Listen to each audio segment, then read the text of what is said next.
दोस्तों नमस्कार, मेरे चैनल में आप सभी का स्वागत है। मेरी चैनल रंगीन राह है, road to success, a road to stardom. दोस्तों, आप लोगों का प्यार सारा आँखों पे ऐसे ही प्यार बढ़ाते रहिए और आपकी जो भी मांगे हैं मैं पूरी करते रहूँगा। जो भी आपको देखना है, जानना है, या तो कोई भी विषय पे आपको कुछ जानना है, एक्टिंग के बारे में या तो फिल्म के बारे में, मुझे ज़रूर लिखिए, मैं ज़रूर आपको बताऊँगा। दोस्तों, आज का वीडियो भी आपको बहुत ही अच्छा लगेगा।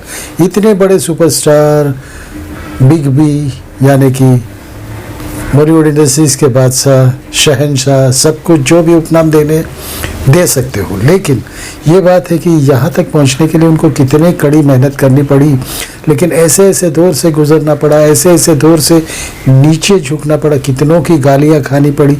गालियाँ खाने की बात करते हो तो मैं बात को बता दूँ कि उन्होंने भी गालियाँ भी खाई है, लोग उनको मारने तक आ गए थे।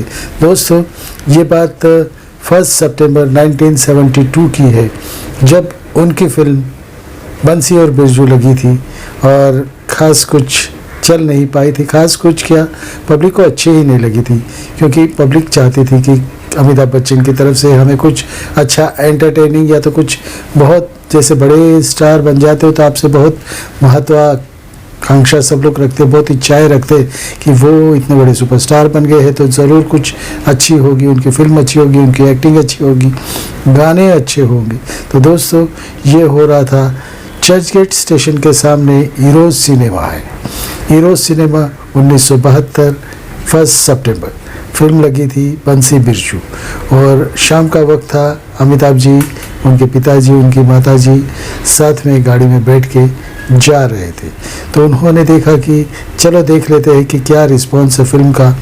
तो उन्होंने वहाँ पे गाड़ी रोक ली और थिएटर जब छूटा, शो छूटा, तो पब्लिक सब बाहर आने लगी। वो शो चर्चगेट के सामने ऐसी जगह है जहाँ पे आप गाड़ी रुकाओ तो रुकाने की भी जगह है, तो वहाँ पे पब्लिक आ गई, बाहर से आई, थिएटर से आ गई, और इन्होंने शीशा नीचे किया। शीशा नीचे किया तो पब्लिक ने उनको पहचान लिया। पब्लिक पहचान इसलिए लिया क्योंकि वो आनंद फिल्म आई थी, आनंद फिल्म सुपर हिट रही थी और तब से थोड़ी थोड़ी पहचान बन गई थी। लेकिन लोगों ने जब देखा कि अमिताभ बच्चन बैठे तो एक नहीं, दो नहीं, तीन नहीं, पूरा जमावड़ा जमा हो गया और उनको कांच नीचे करने को कहा। तो ये भाई तो अमिताभ जी समझे कि कुछ शायद ठीक है, मेरी थोड़ी पहचान तो बनी। लेकिन उसके बाद उनका पब्लिक का रवैया ऐसा हो गया था कि जैसे कि एक आदमी तो अंदर घुस गया था, पूरी खिड़की के मतलब कांच के शीशे से के अंदर से आ गया था, और जैसे कि उसे उसका गला पकड़ लेगा, उसे मारेगा, लाफा मारेगा, इतना।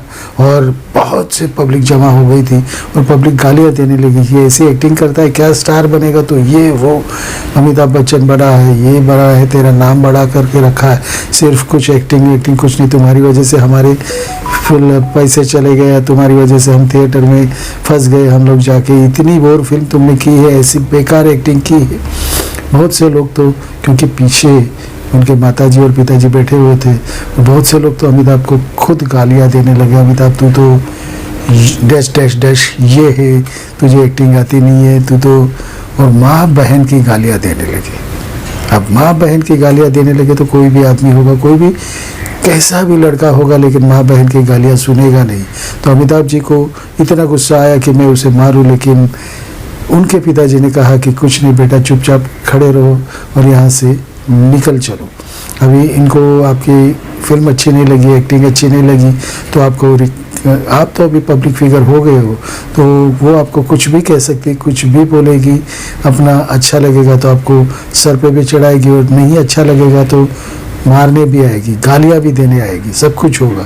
ये तो ज़रूरी है, जब आप पब्लिक फिगर बनते हो तो आपको ये सब कुछ सहना पड़ता है। कैसे भी करके अमिताभ वहाँ से चले गए। क्या कहानी थी आगे की मैं बताता हूँ। दोस्तों, मेरी चैनल में आप सभी का स्वागत तो है ही। मेरी चैनल में तो आप सब लोग जान गए, रंगीन राह है, तो नीचे जो लोगो आ रहा है उस पर सब्सक्राइब कीजिए अगर आप नए हो, मेरी चैनल में सब कुछ देखना चाहते हो और सबसे पहले देखना चाहते हो, तो नीचे जो लोगो आता है उस पर क्लिक कीजिए, सब्सक्राइब कीजिए और बाजू का लाल बटन दबा दीजिए, उससे आपको सब मेरे वीडियोस आपको देखने मिलेगी। तो दोस्तों, आगे की कहानी कुछ ये है। दोस्तों, आगे की बात सुनिए। फिल्म बंसी बिरजू तो लोगों का जमावड़ा हो गया गाड़ी के आजू बाजू, पूरी गाड़ी को घेर लिया। बहुत से लोग कोई तो कांच जो गिरा हुआ था दरवाजे का उसमें घुस रहे थे, और एक ने तो मेरा गला पकड़ ही लिया था, ऐसा अमिताभ बच्चन ने एक इंटरव्यू में कहा था। उन्होंने कहा था कि एक ने तो मेरा गला पकड़ लिया था और मेरे पिताजी और मेरे माताजी के सामने मुझे माँ बहन की गालियाँ देने लगी। मुझे बहुत ये हो रहा था, तो मैंने चाहा कि उस लड़के को मैं पकड़ूं और उसे 2-4 ठोक दूं, लेकिन मेरे पिताजी ने कहा कि कुछ भी हो चलो यहाँ से चलो करके वो लोग चले गए थे। वो लोग अमिताभ बच्चन की एक्टिंग की मजाक उड़ा रहे थे और बोल रहे थे कि क्या कलाकार बनेगा, इतना बड़ा लंबा है, कुछ भी है, ये है, क्या आवाज़ है तेरी, कुछ एक्टिंग तो कुछ आती नहीं है, ऐसे वैसे करके सब बोल रहे थे। उस वक्त 5-6 फिल्में उनकी फ्लॉप हो गई थी और वैसा दौर चल रहा था कि ये मायूसी के दौर से गुजर रहे थे। तो उस वक्त की बात है, बहुत से लोग उनको कहने भी लगे कि आप एक्टिंग छोड़ दो, आप एक्टिंग मत कीजिए, क्योंकि इतना लंबा हीरो अपनी फिल्मों में होता नहीं है और आपकी आवाज़ भी तो एकदम बहुत हेवी है, तो नहीं चलता है, तो आप मुश्किल है आपको यहाँ पे हीरो बनना, तो आप घर चले जाइए और वहाँ पे कुछ जॉब भी कर लीजिए। दोस्तों ये तो सब कहने की बातें थी, सब लोग कह रहे थे और इन्होंने भी मन बना लिया था कि यहाँ से मुंबई छोड़ के मैं इलाहाबाद चला जाऊँ और वहाँ पे कुछ काम करूँ। तो दोस्तों ये यहाँ तक की बात आ गई थी, बहुत नर्वसनेस आ गई थी और पब्लिक ने भी जो भी दिखाया था उसकी वजह से उनको बहुत शर्मिंदगी महसूस हो रही थी। और ये फिल्म बंसी बिरजू जो फिल्म थी उसका प्रोड्यूसर भी मुंबई छोड़ के भाग गया था, क्योंकि उसे भी पता चला था कि ये फिल्म फ्लॉप हो गई है। हालांकि कुछ कहानियों की किताबें या तो कुछ भी पब्लिक होता है तो हर राइटर या तो डायरेक्टर या तो एक्टर जो भी है वो जानना चाहता है कि क्या रिस्पॉन्स है, तो ये रिस्पॉन्स के लिए वो गए थे, लेकिन उन्हें नकारात्मक रिस्पॉन्स मिला और पब्लिक की गालियाँ सुननी पड़ी, सब कुछ झेलना पड़ा। ये देखो होता है सब कुछ, जब आपको सब कुछ मिलता है तो अच्छाइयाँ भी अच्छी लगती है, लेकिन बुराइयों से भी गुजरना पड़ता है कि एकदम नीचे तक की, यानी जीरो तबके नीचे के तबके के लोग भी आपको कुछ नहीं समझते। ऐसा ही हो रहा था अभी अमिताभ के साथ में, तो वो तो वहाँ से निकल गए। प्रोड्यूसर भी मुंबई छोड़ के भाग गया था और प्रोड्यूसर ने एक भी एक्टर को, एक भी कैरेक्टर को एक भी पैसा नहीं दिया था, किसी को भी पैसा नहीं दिया था और सब लोग ने ऐसे ही जैसे फ्री में काम कर लिया और डायरेक्शन में ऐसे था, कुछ कहानी में भी कुछ दम नहीं था, लेकिन मरता क्या नहीं करता करके अमिताभ ने पब्लिक की नज़रों के सामने रहने के लिए हर फिल्म जो भी मिली जैसे भी मिली करूँ, यानी क्या है कुछ बोल नहीं सकते, लेकिन पब्लिक की नज़र में रहोगे तो प्रोड्यूसर्स भी चाहेंगे कि हाँ ये काम कर रहा है। अगर कुछ नहीं करोगे तो आपको कोई बुलाएगा भी नहीं। यहाँ पे यही बात होती है, चढ़ता सूरज तो है उसे सलाम तो होती है, गिरता है तो लोग और पत्थर मारते। तो दोस्तों ऐसी बात हो रही थी, कितनी जिल्लतें झेलनी पड़ी होगी, क्या क्या करना पड़ा होगा, कैसे रहना पड़ा होगा, इतने दुखी हो गए थे अमिताभ जी। जया भादुरी को भी बताया कि ये बात है, रिस्पॉन्स बहुत बेकार है, पब्लिक हमको गालियाँ दे रही है, हमें मारने आई। ये बात उन्होंने जया जी को भी बताई। उनके पिताजी ने भी कहा कि ये दौर तो आता ही है, लेकिन आपको डट के खड़ा रहना पड़ेगा और अपने आप को काबिल दिखाना पड़ेगा, अपने आप को महसूस कराना पड़ेगा, अपने आप को बताना पड़ेगा कि आप क्या कर सकते हो। तो ये कुछ बातें थी जो जिसकी वजह से उनको थोड़ी हिम्मत रहती थी, लेकिन मन ही मन वो टूट चुके थे, इलाहाबाद जाने का मन मना लिया था। ये तो होना ही था। उसके बाद एक फिल्म आई बंदे हाथ। बंदे हाथ भी सुपर फ्लॉप हुई। इसके लिए इन्होंने मन मना लिया कि मैं इस फिल्म लाइन में रह नहीं सकता, बॉलीवुड मेरे लिए है ही नहीं, तो मुझे यहाँ से बोरिया बिस्तर लेके इलाहाबाद चले जाना चाहिए और कहीं पे जॉब ज्वाइन कर लेनी चाहिए।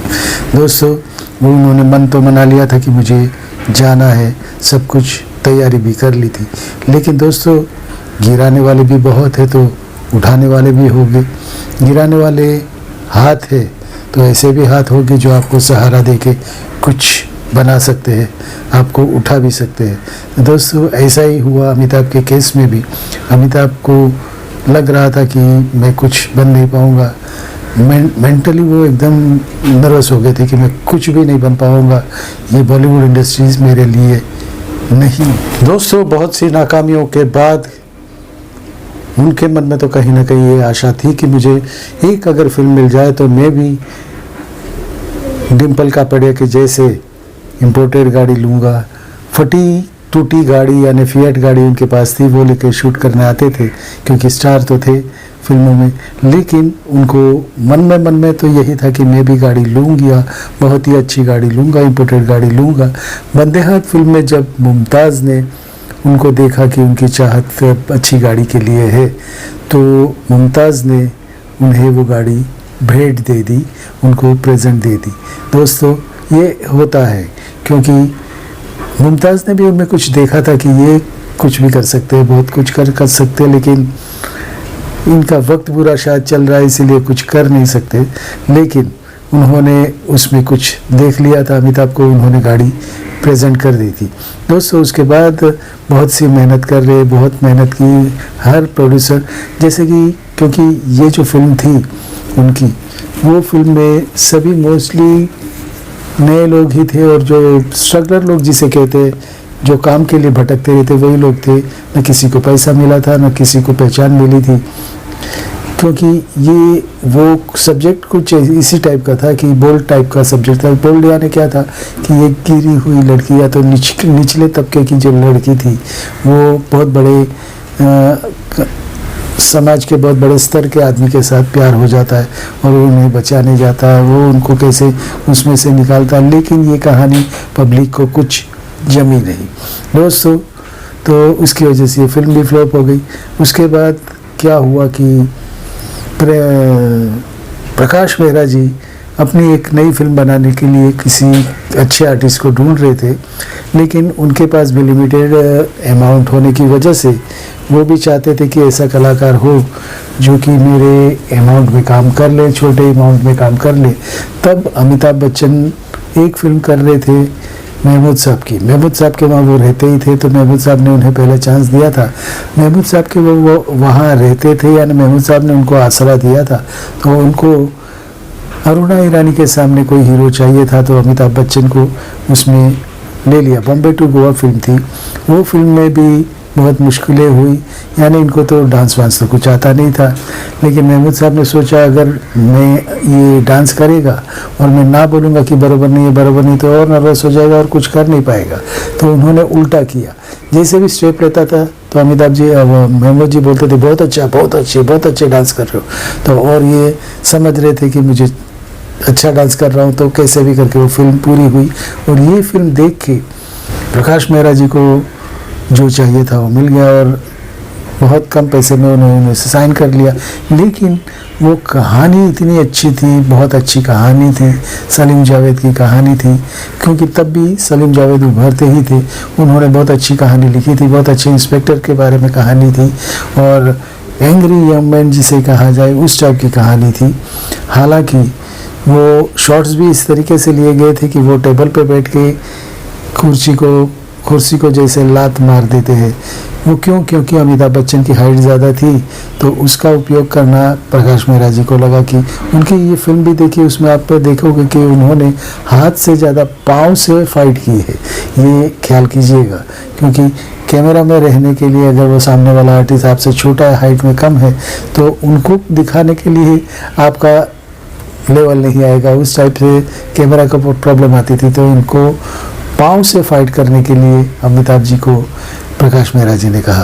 और सामने बहुत ही बड़े कलाकार थे प्राण साहब ने भी कहा कि कौन से नए कलाकार को मेरे सामने लेके आए, मेरे सामने टिक विक पाएगा या कुछ कर भी पाएगा कि नहीं। तो प्रकाश मेहरा जी को तो ये था कि ये कर पाएंगे। तो जब पहला शॉट हुआ, ये शॉट हुआ जो कि पुलिस स्टेशन में प्राण साहब आते हैं और ये लात से अमिताभ जी लात से वो बैठने की चेयर जो थी उसको हटा देते और बोलते कि जब तक कहा ना जाए तब तक कुर्सी पे बैठना ज़रूरी नहीं, ये पुलिस स्टेशन है, तुम्हारे बाप का घर नहीं, इस टाइप से कहते हैं। तो ये पब्लिक को बहुत अच्छा लगा।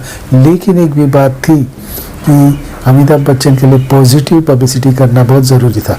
उस वक्त ये जो राइटर जो लोग होते थे वो पब्लिसिटी भी करते थे और पॉजिटिव पब्लिसिटी करवानी ज़रूरी थी, क्योंकि इनको अपनी फिल्म भी चलानी थी। मेहरा जी ने सब जगह पे 2-4 राइटरों को बुला लिया और सबको बोला कि आप पॉजिटिव रिव्यू लिखिए और उसमें लिखिए कि a young man has come out, A angry young man is born.